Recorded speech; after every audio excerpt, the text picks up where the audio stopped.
नमस्कार साथियों, मैं हूं कुमार गर्ग। फिर से आप लोगों का स्टार एजुकेशन ऑफिशियल में एक बार फिर से स्वागत है डेली करेंट अफेयर के अंदर। आज है दिनांक 29 दिसंबर 2025 और आज हम लोग जो हैं वो 28 दिसंबर और 29 दिसंबर दोनों का करेंट अफेयर देखेंगे। रविवार को मैंने नहीं लिया था, रविवार जो है वो नहीं लेंगे, लेकिन सोमवार को उसका नेक्स्ट डे 2 दिन का कवर कर लेंगे एक साथ। लेकिन आगे का न्यूज़ कवर करने से पहले और आज का मुख्य दिवस देखने से पहले हमने आप लोगों से एक जो क्वेश्चन करा था उसका उत्तर कर लेते हैं, जिसमें था प्रधानमंत्री राष्ट्रीय बाल पुरस्कार योजना के संबंध में निम्नलिखित कथनों पर विचार करना था। जिसमें सबसे पहला कथन था, इस पुरस्कार का आयोजन शिक्षा मंत्रालय द्वारा किया जाता है। क्या ये कथन सही है? तो नहीं, इसका जो आयोजन करता है वो महिला विकास मंत्रालय करते हैं, तो ये तो आपका सही नहीं था, तो ये पहला आंसर आपका गलत है। दूसरा है, पात्र बच्चों को की जो आयु होगा वो 5 वर्ष से अधिक और 18 वर्ष से अधिक नहीं होना चाहिए। बिल्कुल ये करेक्ट था आंसर, तो ये पॉइंट सही है। तीसरा पॉइंट था इसके अंदर, उसके बाद 1 वर्ष में अधिकतम 25 पुरस्कार दिए जाते हैं। ये भी करेक्ट है, क्योंकि 25 जो है पुरस्कार का अधिकतम सीमा रखा गया है। 25 से अधिक निर्धारित किया जा सकता है किसी विशेष कारणवश, लेकिन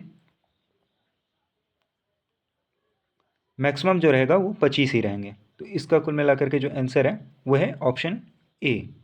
इसका सही उत्तर डॉली कुमारी ने दिया था, इसके लिए आपको धन्यवाद। आइए आगे के न्यूज़ और के ऊपर नज़र डालते हैं। आज जो है गुरु गोविंद सिंह जी का 359वां जयंती मनाया गया है।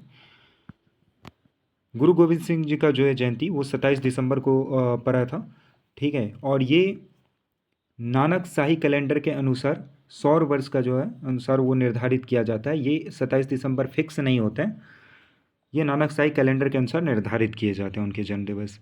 और ये 359वीं जयंती थी, ये याद रखेंगे। हमने गुरु गोविंद सिंह जी से रिलेटेड कुछ जो है टॉपिक वो पीछे भी पढ़ चुके हैं, जो बाल दिवस से रिलेट भी कर रहा था। और अगर गुरु गोविंद सिंह जी की जन्म की बात करें तो उनका जो जन्म है बिहार के पटना साहिब में हुआ था, और उनका जन्म 22 दिसंबर 1666 ईस्वी को हुआ था।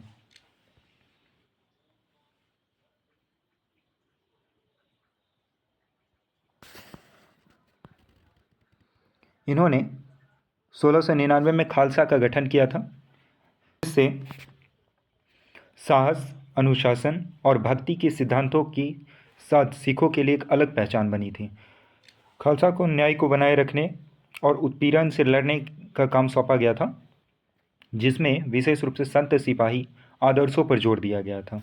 5K का परिचय अगर दिया जाए तो सिखों के लिए आस्था और प्रतिबद्धता के प्रतीक के रूप में 5K, यानी इंग्लिश वाला के कह लीजिए या फिर हिंदी वाला के कह लीजिए, दोनों में से कोई भी के ले सकते हैं आप।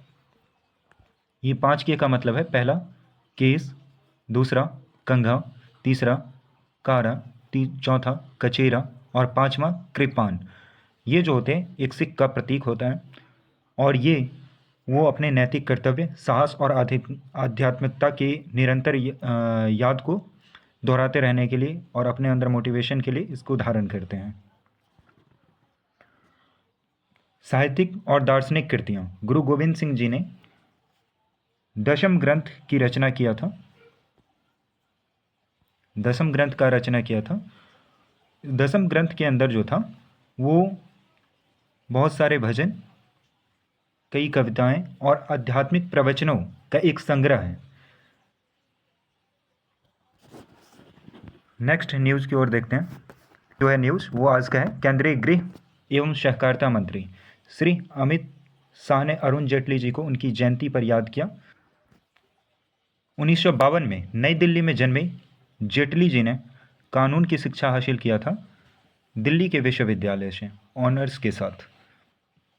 स्नातक की उपाधि प्राप्त की। जेटली जी ने 2014 में भारत के वित्त मंत्री के तौर पे भूमिका संभाली थी भाजपा के नेतृत्व वाली सरकार में, और उनको जो है 2020 में उनके मरणोपरांत उनको भारत के सर्वोच्च नागरिक सम्मानों में से एक पद्म विभूषण से सम्मानित किया गया था। ये याद रखेंगे, इनको ये मरणोपरांत दिया गया था। कभी कभी एग्जाम में क्वेश्चन आ जाते हैं कि इनमें से कौन जो है उनको ये पुरस्कार नहीं मिला है, कौन है जो इनको ये पुरस्कार मिला हुआ है। तो इनको ये पद्म भूषण जो पुरस्कार दिया गया था वो मरणोपरांत दिया गया था, ये याद रखेंगे।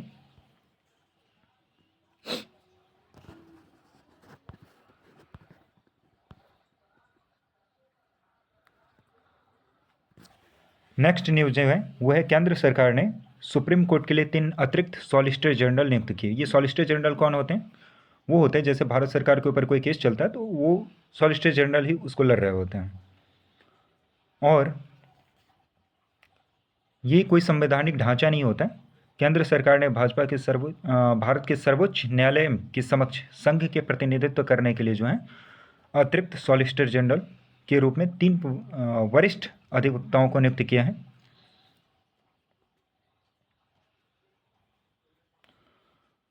वरिष्ठ अधिवक्ता में जो हैं वह हैं दविंदर पाल सिंह पहले नंबर पे, दूसरा है वह है कनक मेडाल रविंद्र कुमार, और तीसरा जो है वह है अनिल कौशिक। भारत के सॉलिसिटर जनरल जो हैं देश का दूसरा सबसे बड़े कानूनी अधिकारी होते हैं। अटॉर्नी जनरल के अधीन सेवारत होते हैं, जो सर्वोच्च पद रखता है अपने पास। अगर अटॉर्नी जनरल के अलावा भारत सरकार के पास देखा जाए तो सॉलिसिटर जनरल और अतिरिक्त सॉलिसिटर जनरल के अन्य कानूनी अधिकारी हैं जो अपने कर्तव्य को पूरा करने में करते हैं। अटॉर्नी जनरल का जो है वो समर्थन करते हैं। हालांकि संविधान के द्वारा अटॉर्नी जनरल का कार्यालय स्थापित किया गया है, क्योंकि अनुच्छेद 76 में सॉलिसिटर जनरल या अतिरिक्त सॉलिसिटर जनरल को जो है उल्लेख नहीं किया गया है। तो ये याद रखेंगे, ये संविधान के बॉडी के अंदर नहीं होते। ये संविधान के हिस्सा के बजाय जो है ये विविध विधि का अधिकारी होते हैं, जो सेवा की शर्तों के नियम के अनुसार 1987 द्वारा विनियमित किए जाते हैं। और ये संवैधानिक पद के बजाय जो है वैधानिक पद बनता है।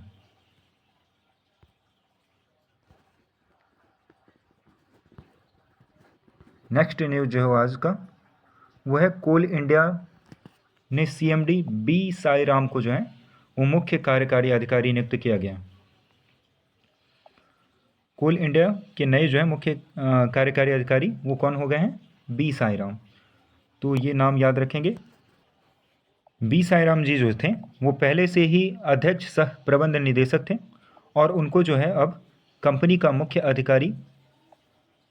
कार्यकारी अधिकारी यानी सीईओ नियुक्त किया गया है। नेक्स्ट न्यूज जो है वो है आपका द्रौपदी मुर्मू जी पनडुब्बी से उड़ान भरने वाली दूसरी भारतीय राष्ट्रपति बनी हैं। और पहले राष्ट्रपति जो थे वो कौन थे? ये आप लोगों को शायद पता होगा। इससे पूर्व जो हमारे राष्ट्रपति थे वो थे एपीजे अब्दुल कलाम, जिन्होंने पनडुब्बी के अंदर उड़ान भरा था।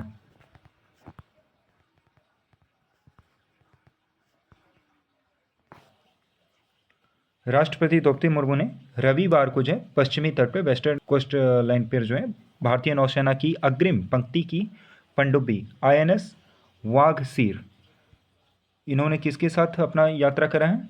वाघसीर के साथ, आईएनएस वाघसीर, ये याद रखेंगे। उड़ान भरी और परिचालन पनडुब्बी यात्रा का जो अनुभव करने वाली भारत की ये दूसरी राष्ट्रपति बन गए हैं। और इससे पूर्व जो राष्ट्रपति थे जो जा चुके हैं वो थे एपीजे अब्दुल कलाम, और वो फरवरी 2006 में उड़ान भरने वाले पहले व्यक्ति थे, पहले राष्ट्रपति थे। राष्ट्रपति ने कर्नाटक के कारवार नौसैनिक अड्डे से कलवरी श्रेणी की पनडुब्बी को उड़ान भरी। उनके साथ नौसेना प्रमुख एडमिरल दिनेश के त्रिपाठी भी थे। वाघसीर प्रोजेक्ट 75 स्कॉर्पियन कार्यक्रम के तहत जो है वो आईएनएस वाघसीर को छठी और अंतिम पनडुब्बी के तौर पे इसे जनवरी 2025 के अंदर जो है नौसेना में शामिल किया गया था। तो इस चीज़ को याद रखेंगे। ये किस प्रोजेक्ट के तहत आया है? INS वागसिर तो प्रोजेक्ट 75 के तहत, स्कॉर्पियन कार्यक्रम के तहत इसको शामिल किया गया है। और ये छठी और अंतिम पनडुब्बी है जो जनवरी 2025 में नौसेना में शामिल किया गया था। आगे की न्यूज़ पे एक नज़र डालते हैं। नेक्स्ट न्यूज़ जो है वह है, प्रधानमंत्री मोदी ने नई दिल्ली में मुख्य सचिव के 5वें राष्ट्रीय सम्मेलन की अध्यक्षता की है। याद रहे ये 5वां राष्ट्रीय सम्मेलन है मुख्य सचिव का, और इसका जो थीम रखा गया है वो है विकसित भारत के लिए मानव पूंजी। इसका थीम याद रखेंगे आप लोग, विकसित भारत के लिए मानव पूंजी इसको रखा गया है इसके थीम के तौर पे। सम्मेलन का जो उद्देश्य रखा गया है वो राष्ट्रीय विकास प्राथमिकता पर संरचित संवाद के माध्यम से केंद्र राज्य सहयोग को मजबूत करना जो है वो इसका उद्देश्य रखा गया, ताकि वो केंद्र के साथ राज्यों का जो है संबंध मजबूत हो सके। मुख्य विषय के तहत जो चर्चा है वो 5 चिन्हों के ऊपर रखा गया है, जिसमें सबसे पहला पॉइंट जो रखा गया है प्रारंभिक बचपन शिक्षा को रखा गया है, यानी अर्ली स्कूल चाइल्डहुड एजुकेशन जो है वो रखा गया है। सेकंड पे है स्कूली शिक्षा। थर्ड पे जो है वो है कौशल। चौथा जो है वो है उच्च शिक्षा, हायर एजुकेशन। और चौथा जो है 5वां जो नंबर पे जो वो है खेल और पाठ्येतर गतिविधियों पर विशेष जोर दिया गया है, यानी स्पोर्ट्स और एक्स्ट्रा करिकुलम के क्षेत्रों पर भी जोर दिया गया है इसके अंदर।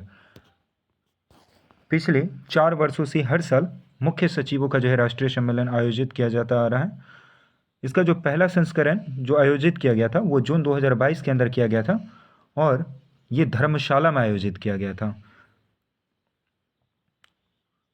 फिर दूसरा नंबर जो हुआ था वो जनवरी 2023 के अंदर, और तीसरा हुआ था दिसंबर 2023 में, और चौथा हुआ था दिसंबर 2024 में नई दिल्ली में। ये तीनों सम्मेलन नई दिल्ली के अंदर आयोजित हुआ है, और ये 5वां भी जो आयोजित हुआ अभी हाल फिलहाल में ये भी नई दिल्ली के अंदर ही आयोजित किया गया है। आगे जो नेक्स्ट न्यूज़ है वो है भारतीय कम्युनिस्ट पार्टी से रिलेटेड। भारतीय कम्युनिस्ट पार्टी को बने हुए 100 साल पूरे हो चुके हैं।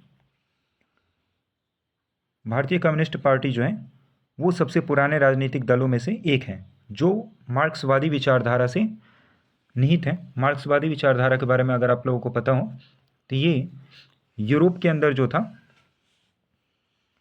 एक आंदोलन हुआ था, जिसमें समानता को लेकर के किसान वर्ग और श्रमिकों को जो है अधिकार दिलाने के लिए ये विचारधारा उत्पन्न हुआ था। वहाँ से फिर रसिया में और फिर चाइना में माओवाद के रूप में आया था, और इसकी जो स्थापना किया गया था भारतीय कम्युनिस्ट पार्टी ऑफ इंडिया की जो स्थापना है वो 26 दिसंबर 1925 को कानपुर में किया गया था। ये याद रखेंगे, अगर आपसे पूछा जाए कि कम्युनिस्ट पार्टी का स्थापना कहाँ हुआ था तो ये 26 दिसंबर 1925 को कानपुर के अंदर हुआ था। लेकिन इससे पहले इसकी स्थापना हो चुकी थी 1920 में ताशकंद में। ताशकंद कहाँ है आप लोगों को पता है? ताशकंद जो है उज्बेकिस्तान के अंदर आता है, और कानपुर में स्थापना होने से, इंडिया में आने से पहले 1920 के अंदर ताशकंद में इसका जो है स्थापना कर दिया गया था CPI का।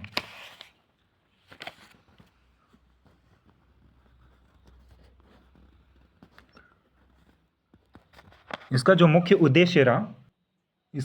उद्देश्य था वो था ब्रिटिश साम्राज्यवाद से भारत की मुक्ति। 1947 से पहले जो अंग्रेजों ने शासन कर रखा था उससे भारत को मुक्त करना, यानी आज़ाद करना था। और इसका जो उत्पादन और वितरण के संसाधनों का सामाजिकरण करना इसका एक उद्देश्य था। शोषण से मुक्त, सामाजिक रूप से न्यायपूर्ण, समतावादी समाज का निर्माण करवाना था। और इससे जो कुछ प्रमुख नेता जो जुड़े रहे, जो चर्चित रहे, उनमें सबसे पहले व्यक्ति थे M.N. रॉय। ये मार्क्सवादी सिद्धांतकार थे, और ये ताशकंद चरण से जुड़े हुए थे। दूसरे व्यक्ति थे S.A. डांगे। ये भारतीय साम्यवाद के प्रमुख आयोजक थे, और ये कानपुर फाउंडेशन से जुड़े हुए थे। और तीसरे व्यक्ति जो थे वो हैं PC जोशी। ये प्रारंभिक महासचिव थे, संयुक्त मोर्चा की रणनीति पर जोर देते थे।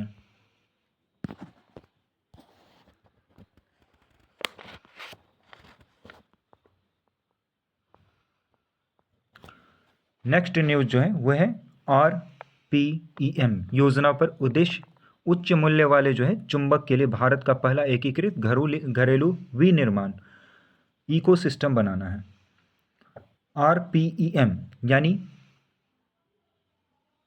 Rare permanent magnet, earth magnet. Rare earth minerals के बारे में आप लोगों ने सुना होगा, जिसको लेकर के अभी हाल फिलहाल में चाइना और जो है USA के बीच में खींचतान देखने को मिला था, जिसमें USA वालों ने चाइना के ऊपर बहुत ज़्यादा टैरिफ वॉर लगा दिया था, बहुत ज़्यादा टैरिफ लगा दिया था। और उसके बदले में चाइना वालों ने क्या करा था, रेयर अर्थ मिनरल जो है वो USA को सप्लाई करना रोक दिया था। फिर बाद में जा कर के समझौता हुआ, फिर जा कर के नेगोशिएशन के थ्रू उसको जो है वो लोग हल कर पाए थे। और उसी में से जो है एक इम्पोर्टेंट है, ये भारत अब जो है घरेलू विनिर्माण करेगा रेयर अर्थ मैग्नेट का।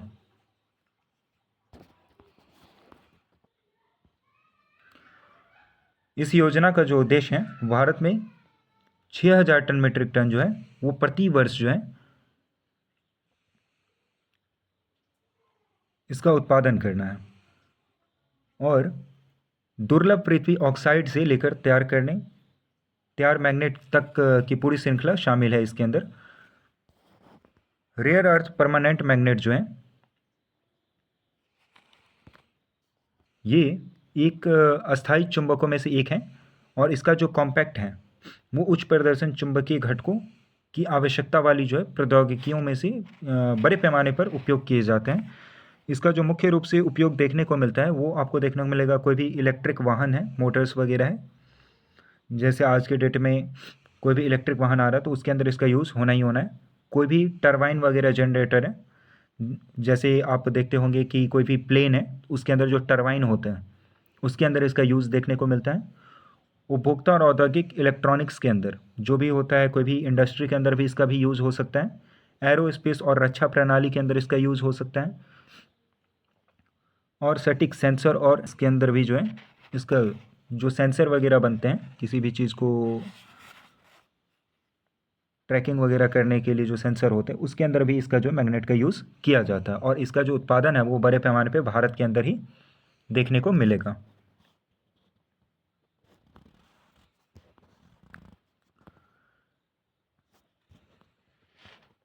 नेक्स्ट न्यूज़ जो है वो है 33 साल बाद बना गुजरात बाघ राज्य।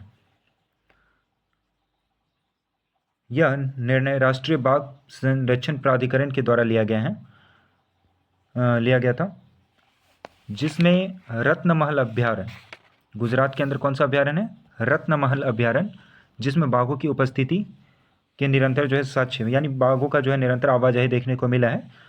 और उसे देखते हुए अखिल भारतीय बाघ अनुमान AITE, अखिल इंडियन टाइगर एस्टीमेट जो है वो 2026 के अंदर जो है गुजरात को शामिल करने की पुष्टि किया गया। अब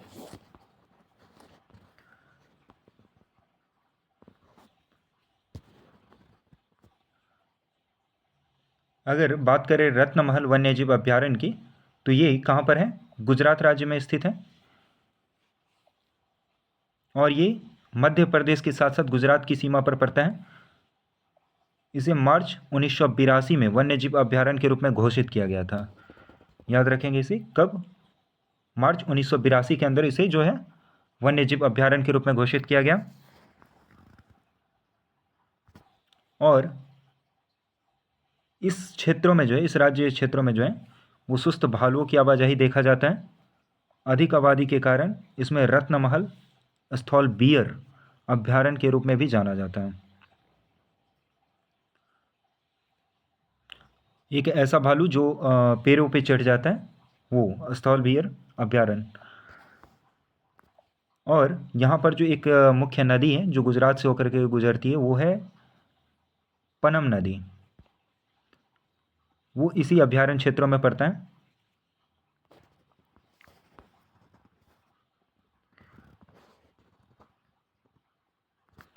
नेक्स्ट न्यूज है साइंस एंड टेक्नोलॉजी के क्षेत्रों में बिहार से रिलेटेड। परम रुद्र सुपर कंप्यूटर को IIT पटना ने लॉन्च किया है। आईआईटी पटना ने बिहार के पहला, याद रखेंगे, ये बिहार का पहला जो है वो सुपर कंप्यूटर का उद्घाटन किया गया है। और इस मिशन का नाम क्या है? राष्ट्रीय सुपर कंप्यूटिंग मिशन।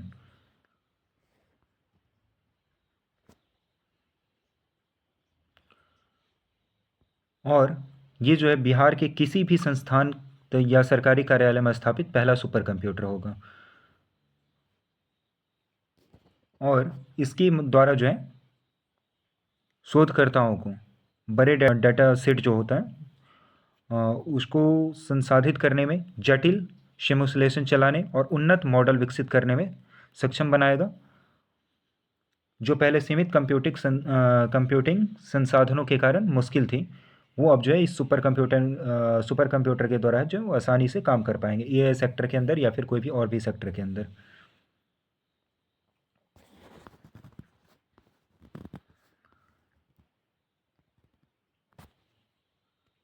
ये पुराना एक न्यूज़ है, आप लोग शायद इसे पढ़े भी होंगे। ये है बॉर्डर से रिलेटेड दो देशों की नीली रेखा। नीली रेखा बॉर्डर जो है वो कहाँ पर है, कौन दो देशों के बीच में? तो ये याद रखेंगे, ये है लेबनान और इजराइल के बीच का। और यहाँ पर जो है यूएस का अंतरिम शांति फोर्स बल होता है।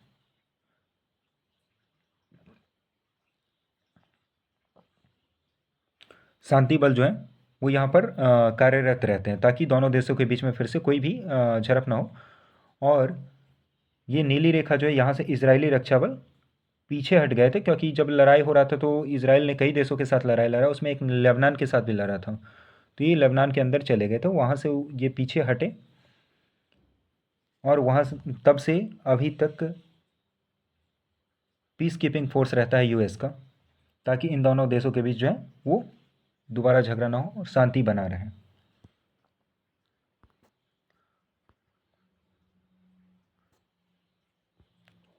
ये संयुक्त राष्ट्र द्वारा पहचानी गई वापसी रेखा है, न कि अंतर्राष्ट्रीय सीमा, ये याद रखेंगे, जिसका उपयोग संयुक्त राष्ट्र परिषद के प्रस्तावों द्वारा अनिवार्य दक्षिणी लेबनान से इजराइल की वापसी को सत्यापित करने के लिए किया जाता है। ये जो है दक्षिण लेबनान के साथ उत्तरी इजराइल से सटे हुए हैं।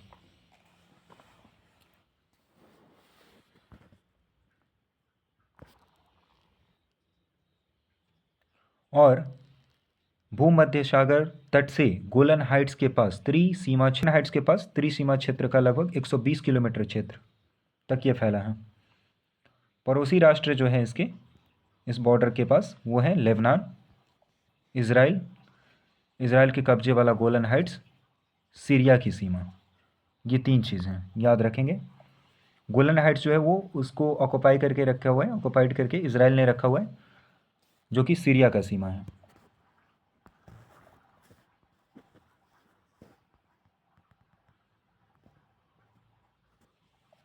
ब्लू लाइन की जो उत्पत्ति हुई थी वो 2000 ईस्वी में हुआ था। संयुक्त राष्ट्र द्वारा इसकी जो है स्थापित किया गया हुआ।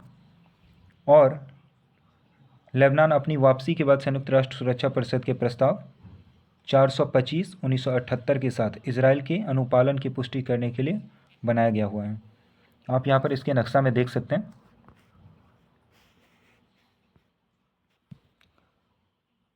ये जो देख रहे हैं ये वाली ब्लू लाइन,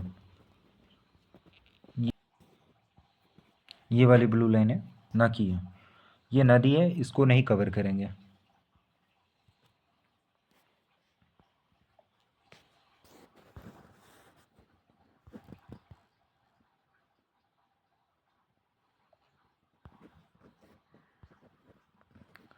नेक्स्ट न्यूज़ जो है वो है स्पोर्ट्स से रिलेटेड। पीवी सिंधु जो है वो BWF एथलीट आयोग की अध्यक्ष चुनी गई हैं 2026 से 2029 के लिए। और ये जो है वो 2 बार ओलंपिक पदक विजेता भी रही हैं। पूर्व विश्व चैंपियन की 2026-29 की कार्यालय के लिए बैडमिंटन वर्ल्ड फेडरेशन एथलीट आयोग का अध्यक्ष चुना गया है। ये 2026 से लेकर के 2029 तक, याद रखेंगे, किस चीज़ के लिए चुने गए हैं? ये बैडमिंटन वर्ल्ड फेडरेशन एथलेटिक आयोग के अध्यक्ष के रूप में ये चुने गए हैं।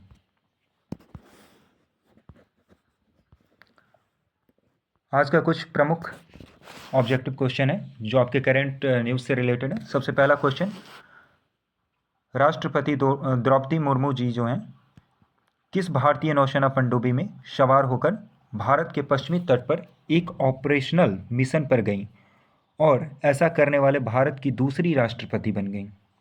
ऑप्शन ए है आईएनएस अरिहंत, ऑप्शन बी है आईएनएस कलवरी, ऑप्शन सी है आईएनएस वागसीर, ऑप्शन डी है आईएनएस वेला। तो हम लोगों ने पढ़ा था वो जो है कौन से आईएनएस से यात्रा करा था, वो है आईएनएस वागसीर। ऑप्शन सी सही उत्तर है। ऑप्शन क्वेश्चन नंबर 2 है जो है वो है किस भारतीय बैडमिंटन खिलाड़ी को 2026 से 2029 कार्यकाल के लिए badminton world federation athletes commission का चेयरपर्सन चुना गया? Saina Nehwal, PV Sindhu, option C Caroline Marin, option D एकशे यंग। अभी हम लोगों ने इस न्यूज़ को देखा है, किसे चुना गया है? पीवी सिंधु को 2026 से लेकर के 2029 तक के लिए।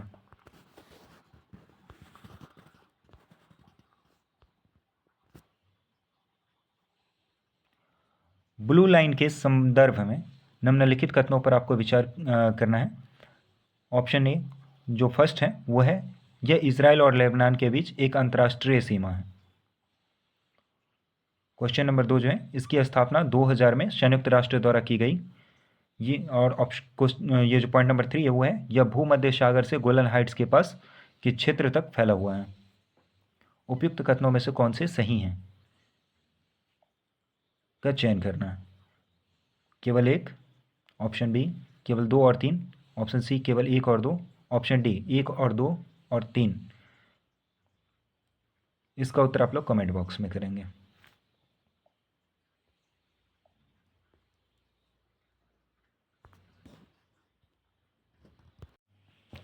साथियों, डेली करंट अफेयर्स के महत्वपूर्ण क्वेश्चन यहाँ से हर रोज़ लिया जाता है। अगर आप चैनल पर नए हैं तो चैनल को सब्सक्राइब कर लीजिएगा और अपने साथियों के साथ भी साझा कर दीजिएगा जो कॉम्पिटिटिव एग्ज़ाम वगैरह का तैयारी कर रहे होंगे उनके साथ। और अगर पहले से हैं तो लाइक और शेयर भी कर दीजिएगा। आज के लिए इतना ही साथियों, धन्यवाद। मिलेंगे कल फिर इसी टाइम पे।